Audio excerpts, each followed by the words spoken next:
বিসমিল্লাহিররহমানিররহিম। আসসালামু আলাইকুম প্রিয় শিক্ষার্থী, তোমরা যারা 2025 সালের এইচএসসি পরীক্ষা দিতে চাও, তোমাদের জন্য সবচেয়ে ইম্পর্টেন্ট যে কারেক্ট ফর্ম অফ ভার্বের যে প্যাসেজ আছে এগুলো নিয়ে আমি কথা বলবো।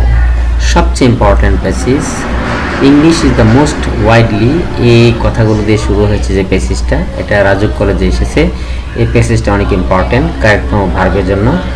ইংলিশ প্লেস ড্যাশ, এটা ঢাকা কলেজে এসেছে। এই প্যাসেজটা অনেক ইম্পর্টেন্ট কারেক্ট ফর্ম অফ ভার্বের জন্য। লেডি গেস্ট সম্পর্কে যে প্যাসেজটা আসছে হলি ক্রস কলেজে, এটাও অনেক ইম্পর্টেন্ট। সাইবার ক্যাফে সম্পর্কে যে প্যাসেজটা আছে এটা অনেক ইম্পর্টেন্ট, ঢাকা কমার্স কলেজে এসেছে টেস্ট পরীক্ষায়। নিউজ পেপার সম্পর্কে যে প্যাসেজটা আছে মাইলস্টোন কলেজে টেস্ট পরীক্ষায় এসেছে, এটা অনেক ইম্পর্টেন্ট। টাইগার্স সম্পর্কে যে প্যাসেজটা আছে পিএফ শাহিন কলেজে এসেছে, এটাও অনেক ইম্পর্টেন্ট। আবু সাইদ সম্পর্কে যে প্যাসেজটা আছে ঢাকা রেসিডেন্সিয়াল কলেজে এসেছে, এই প্যাসেজটাও অনেক ইম্পর্টেন্ট। এগুলো আসতে পারে, অনেক ইম্পর্টেন্ট, তোমরা ট্রাই করে দেখতে পারো। থ্যাংক ইউ, আল্লাহ হাফেজ।